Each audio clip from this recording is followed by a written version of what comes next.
Welcome to Talking with the Experts. This is where we discuss great ideas to take your business to the next level.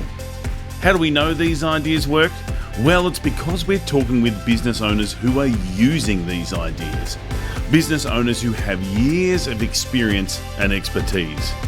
All things business by business owners for business owners. And now, here is your host, Rose Davidson.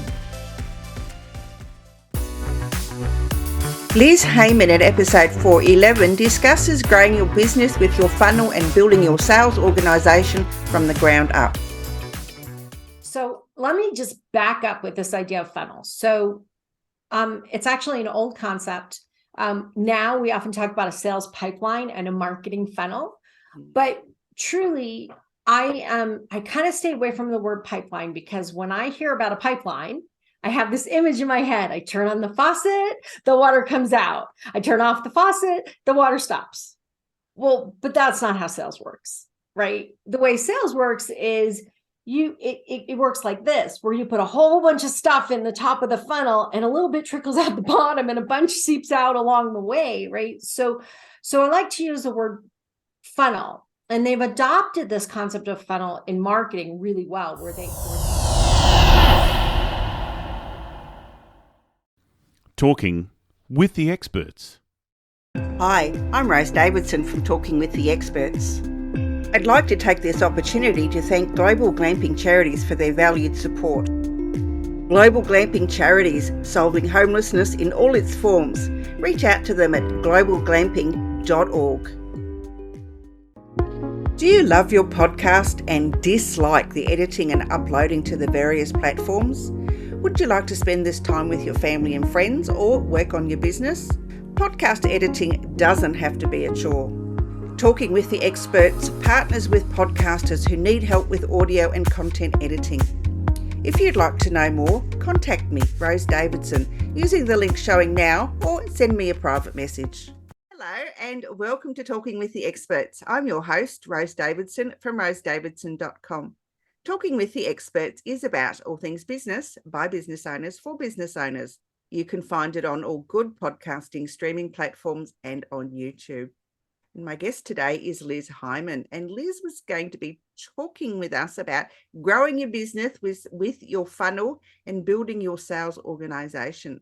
Now, Liz is a national sales expert and founder and CEO of Regarding Sales. Her firm focuses on building B2B sales operating systems that drive extraordinary growth. Liz uses strategy and process to create a roadmap for success that focuses clients on getting the results that they need. She has a master's degree and a bachelor's degree, and Liz is an experienced international political economist, well-schooled in digging through the data to interpret results. Welcome to the podcast, Liz, and thank you so much for joining me today.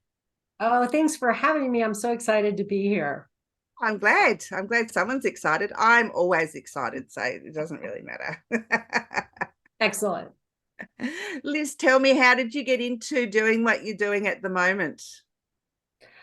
So I come by it naturally. So unlike many of your guests and many people I know who kind of stumbled into what they do, I was raised in it. So my dad actually wrote a book called Strategic Selling, which was one of the early books on sales process and sales strategy. And so I kind of grew up in it. I thought, well, I was not going to do this for a living. I was going to go off and do international political economy and change the world. And here I am being a sales consultant. So I can't say that I created it out of magic. It kind of got hold of me.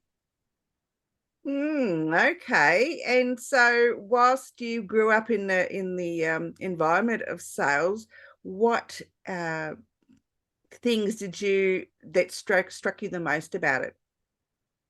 Well, I think for me, one of the things that's interesting is although I grew up in the world of sales and my brother's in sales and my dad's a sales expert and my uncle's in sales, my sister's a sales expert, right? So a lot of us are in this arena. I'm the one that is the introvert. And I'm the one that's more of a scientist. I'm an economist, right? So for me, when people talk about the magic of sales and it's magical, it's mystical, it's all about the personality. I'm like, yeah, that doesn't really fly for me, because I'm not like the big in your face, out there, life of the party kind of person. And so as I was growing up in this world of sales and learning really about sales process, and that really effective sellers build process, that really effective sales organizations have process and systems and strategies and order.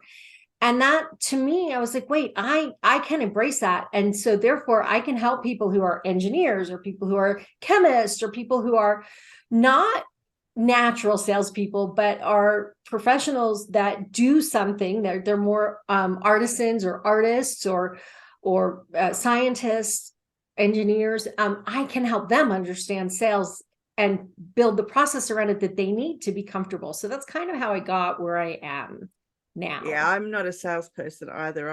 I'm the same as you. I'd rather someone else do it for me because I just don't like the conversations. And I know it is only a conversation, but it's I think it's just the concept of doing it. It's the fear of the objections and all those sorts of things. And I'm not comfortable doing it. And I don't think there are some people who aren't comfortable with the sales process, and how can they, I guess, become more comfortable? So I think the first thing when you start thinking about sales, instead of thinking about selling and thinking about convincing someone to buy something, or forcing them to make a decision, or maybe I have to be manipulative, or I have to know exactly what to say. If we change our complete perspective on that, and we turn it completely around and say, my job is to help my potential client make a good decision. My job is to help them solve a problem. And if my solution helps them solve the problem the best way, then they should buy from me and I will help them do it. And if my solution does not, then my job is to let them know that there are probably better solutions, and I will point them in the right direction for that solution that's better for them. It is not my job to convince them to buy something they don't want. It is not my job to convince them to buy something that is not going to be good for him or her. I would rather be in an environment where all of my clients love me and they're happy with me and they love what we're doing and it's a good fit. And when you are able to really focus on your client and their outcomes and their needs and solving things for them, it's really easy to have that conversation, because I really am not a seller. I don't get on the phone and sell people. I don't sit down and try and convince somebody. I sit down and talk to people about their problems and ways they could potentially solve it and how I could help them. And then we decide together whether this is a good fit or not. And so it makes it such a different conversation. Yep, great advice. Like that. I think I'll revisit this tiny bit of the podcast later and just take notes. Liz, Yeah. Tell me a little bit more about funnels. I mean, we've all heard about them. We've all, tried to dabble in them. But really, how does one build a funnel and then build, sales out of that funnel? So let me just back up with this idea of funnels. So it's actually an old concept. Now we often talk about a sales pipeline and a marketing funnel, but truly I kind of stay away from the word pipeline, because when I hear about a pipeline, I have this image in my head. I turn on the faucet, the water comes out. I turn off the faucet, the water stops. Well, but that's not how sales works, right? The way sales works is it works like this, where you put a whole bunch of stuff in the top of the funnel and a little bit trickles out the bottom and a bunch seeps out along the way, right? So I like to use the word funnel, and they've adopted this concept of funnel in marketing really well, where they go, okay, so we're going to drive a bunch of people to our website and we're going to have interactions with them. And then we're going to keep having interactions with them until we get to the point where we feel like, oh, this is what we call them, MQL, a marketing qualified lead. And then when they get a little bit more interested and we think they're the right people, we're going to call them an SQL, a sales qualified lead. And then we're going to give them to our salesperson, and our salesperson is going to qualify them yet again and make sure they're a good fit and that they're ready to buy.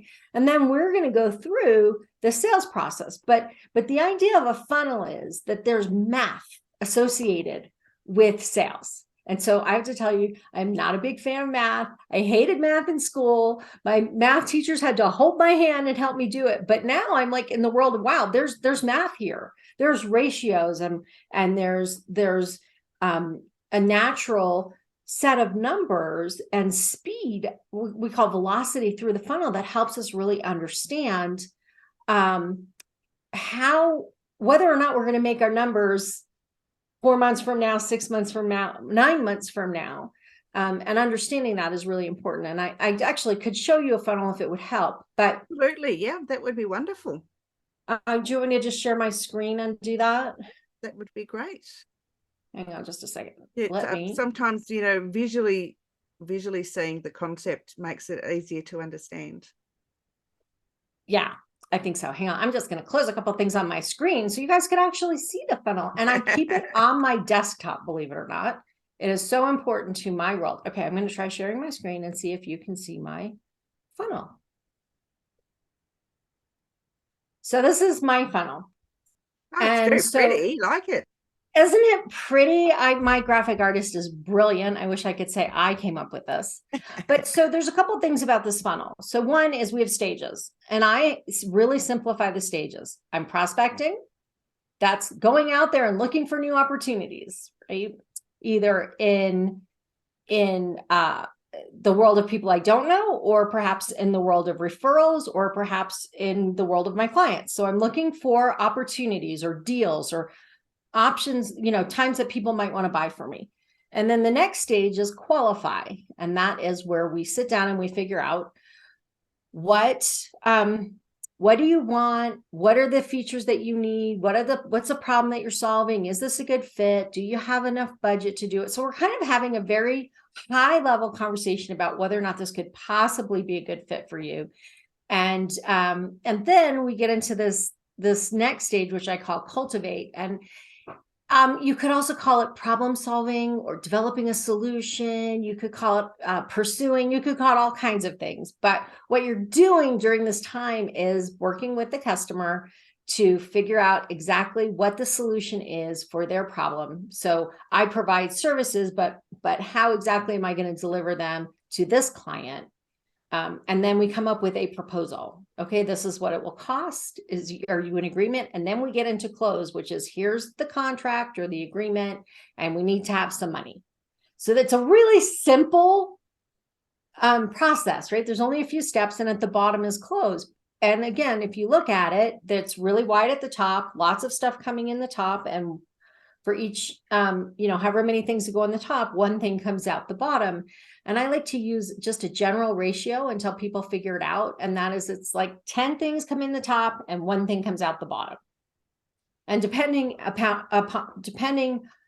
how far along they are in their buying process or how early you start tracking those, you will find that it maybe takes fewer to go through the funnel if you really don't start tracking them till they get to qualify or cultivate.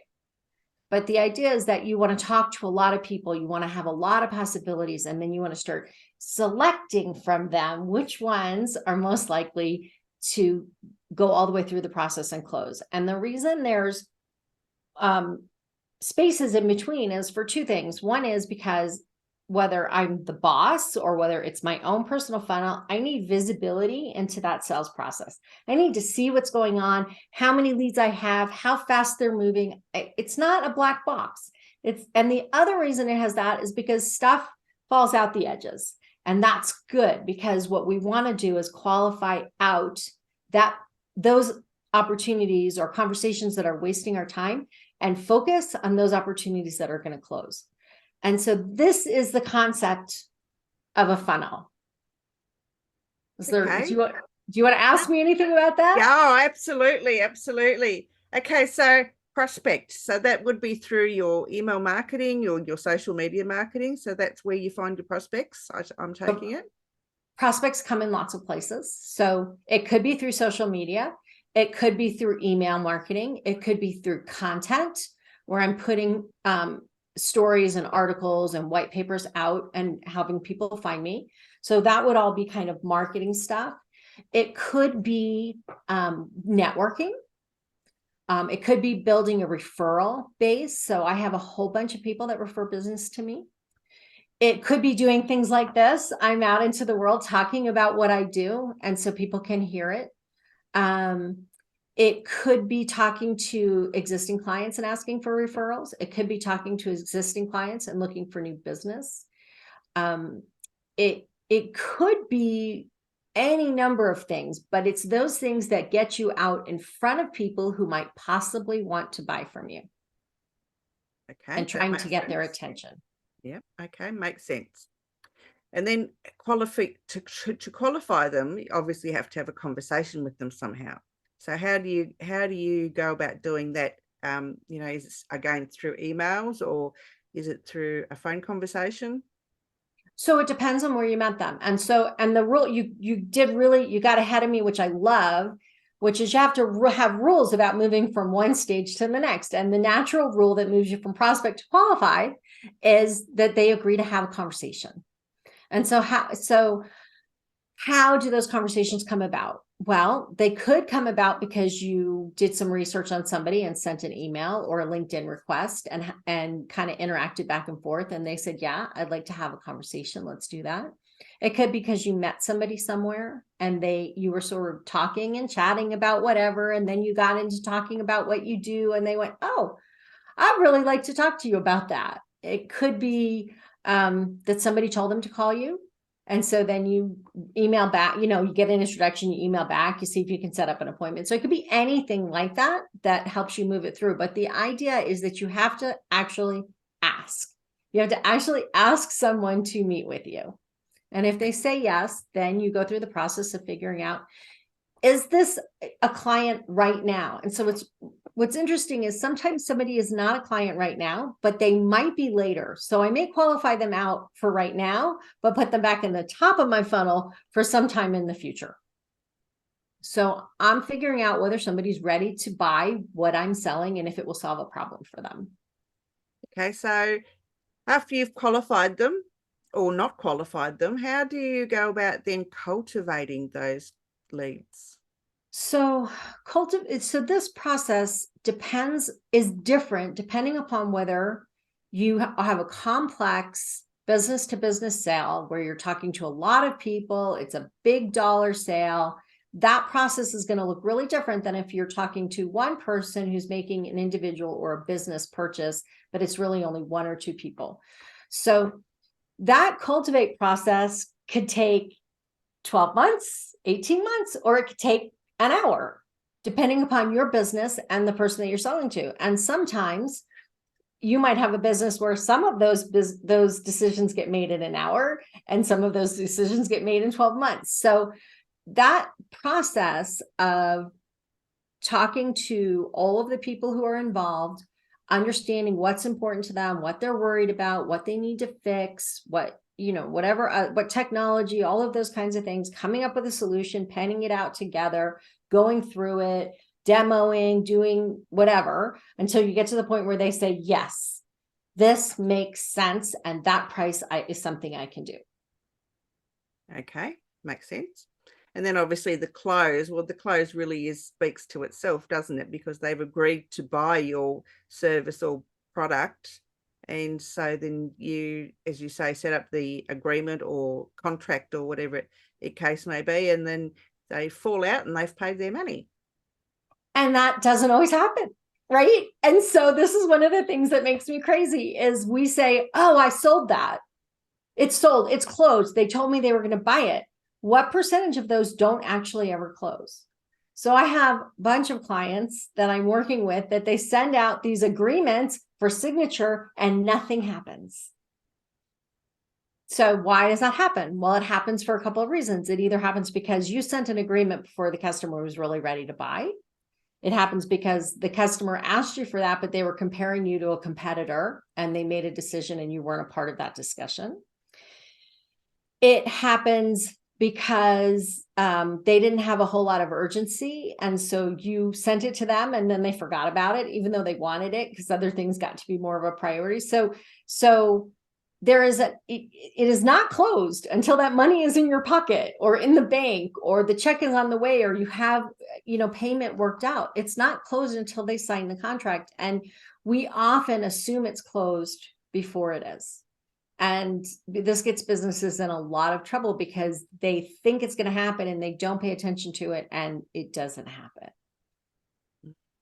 So interesting. Very interesting. Yeah, you're right. I guess, what you're saying is very true, but we as business owners we think that, once they've agreed to buy, we think, yes, that it is closed. But yes, you're right. It's not actually closed until payment's made. Yeah. And a lot of clients will tell you, especially when it's a personal sale where they're making a decision, maybe if you're selling them insurance or you're selling them something that they would buy as an individual, they're afraid, they're not really good buyers. So they're afraid to say no.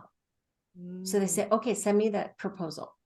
And then nothing happens because they weren't really ready to buy. And we walked them through a process without really understanding what could stop them from buying. And so part of this buying process and selling process is taking time while you're working on the cultivate to figure out, are you still, now that we've worked this out, are you still comfortable with this? What could get in the way of you making the decision? Why might you not buy it? So we just want to assume they said, yes, it's going to happen, but we have to really talk to them about, well, maybe it's not going to happen. What would get in the way of it happening? Is there anything that I can do about that? And that doesn't mean we want to pressure them, but we do want to know if they're not really going to buy or they're not really ready or they're not sure. And this can also happen in big business to business sales too, where people are afraid to say no, but no is powerful. I want no as much as I want yes, because what I don't want to do is pin my hopes on something that's not going to happen, waste my time on somebody who is not going to buy and they're just afraid to say no. Yeah, makes a heap of sense. And I think that's probably the place where a lot of people come unstuck is the close part and they become disappointed. I know I thought there was a sale, and a lot of times people go through the top, middle, and towards the end of the funnel, but they're only tire kicking. They really just want to suss out the market, and they're not really interested in really buying. They're just trying to find out how much you're charging compared to a competitor. And that's okay. Happy to have those conversations, right? But we need to uncover, are they really buying? And that just, if they're not really buying or they're not really ready to buy, doesn't mean I don't have the conversation with them. I just don't then push them to say, sure, give me a contract and maybe I'll sign it next week. Don't push them there. People buy at their own speed. And when we try to force or manipulate or demand that they buy before they're ready, we're alienating them. So helping people make a buying decision when it's right for them is fine. And if they're getting numbers now about a decision they want to make in 6 months, that's also okay. But just ask the questions and know it's coming in 6 months. It's not coming now. Yeah, we need to be clear on that and make sure that we're understanding where the client is at any particular moment. You talked about ratios and all those sorts of things. How can business owners keep a track of those? Who's coming in and who's coming out at the bottom? So it can be, if you have a relatively small business, it can be as simple as an Excel spreadsheet. And I actually have one. If someone's listening to this podcast and they want what I just described, what I'm about to describe to you, this Excel spreadsheet, just send me a LinkedIn and I'll send it over. It doesn't matter when it is, it could be 20 years from now, I'll still send it over to you. So, there's a way to do it. So one is you want to make a spreadsheet or there's two ways. One is a spreadsheet. One is what we call a CRM. It's a customer relationship management tool. And there's lots of them. Pipedrive and Sugar. You've all heard of Salesforce, which if you have a small business is overkill. Don't do that. But if you have a really big complex business, it's a great tool. You want to find one of these tools that's simple to use and start putting the data in and moving your clients through the stages. Now, if you're not ready for a CRM, you can do this with a spreadsheet. So I'm going to explain the spreadsheet first. So what you would do is you would have a spreadsheet that had, I should probably pull this up, but down the side would have a list of the different stages. So I have prospect, qualify, cultivate, and close, and they run down the side. And then in between each of those under prospect, I have a list of all of the clients that I'm working with. Okay. And then I have the next thing for qualify, and then for cultivate, and then for close. So then I would have across the top, I would have what's the name of the what I call an opportunity or the deal. What am I going to call it? What's the amount of money? And you might need volume too. And what's the potential close date? And who am I talking to? So you have that across the top. How much is it, when it's going to close? And then the real magic is, what is my next action to move this sale forward? So if you can do a close in one day with one conversation, fabulous. Requires much less tracking. But if it requires multiple conversations, you're supposed to call somebody next week or in 3 months, you need a place to track that. So you either put it in your spreadsheet as your next action and go through those every week, or you have it in the CRM, and it would be a task that you would create in the CRM associated with that opportunity. So if you have a CRM, the way you do it is you create a contact. And if you have a business to business sale, you create a contact, and then you create an account or a business or a company, whichever your CRM calls it. And then you create an opportunity or a deal that has the details of what they want to buy. If it's a business to consumer sale, you just create the contact and then the opportunity. And then the CRM will lay that out for you. So it will create the same kind of spreadsheet that I just described.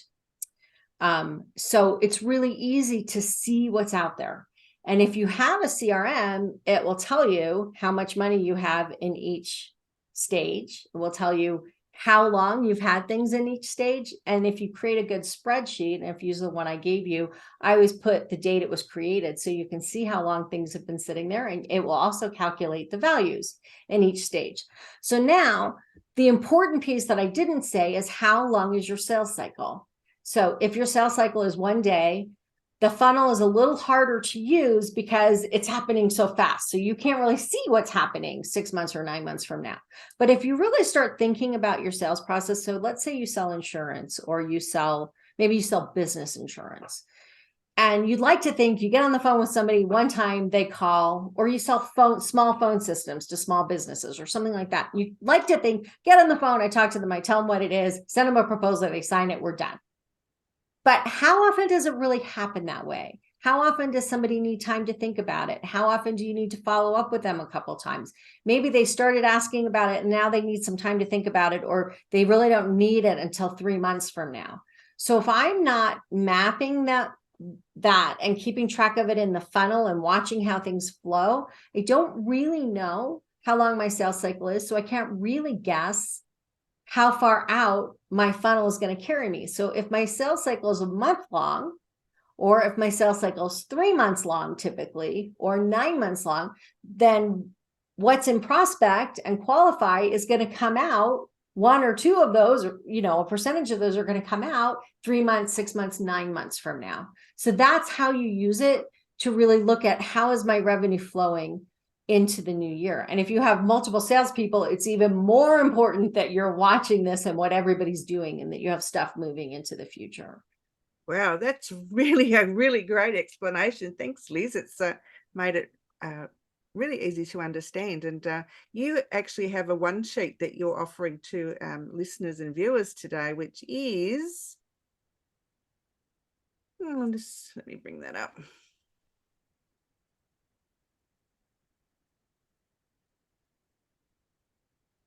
Come on. Can't get it up before. So the way I could tell you I could It's tell the you growth about the one through sheet. strategy one sheet. So that is actually your funnel, as you've shared your screen today, and actually tells you how to go through the sales operating system. So it's really great. We can so get your hands on that. That'll be in the show notes when they go up on YouTube and on SoundCloud. Liz, if people want to work with you, where would they find you? So there's two easy ways to find me. One is to go to LinkedIn. I'm the only Liz Heiman, I think, still. My company is called Regarding Sales.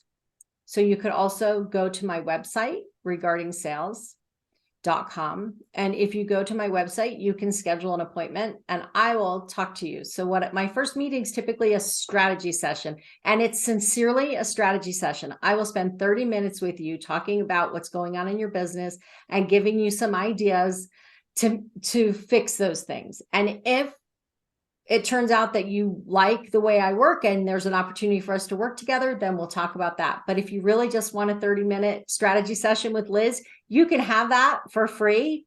Just give me a call, set up the meeting either through my LinkedIn or on my website. There's a place where you can schedule a meeting with Liz and I will do a strategy session with you. Absolutely wonderful. Thank you for sharing that information with us. Liz, any last words of encouragement or wisdom that you'd like to share?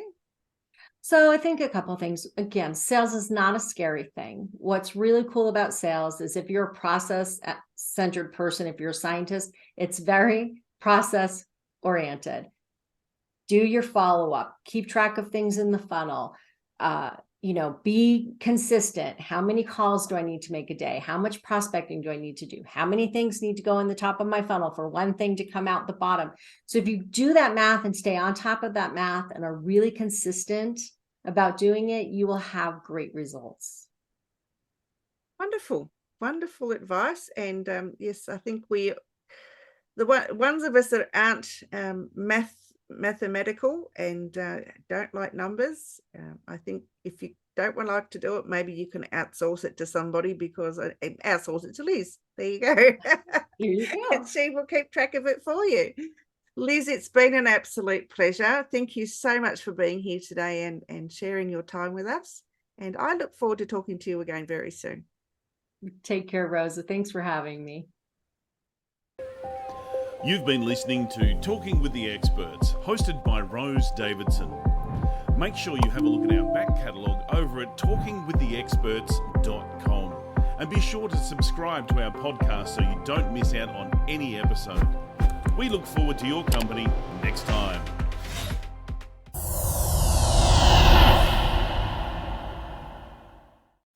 Talking with the Experts.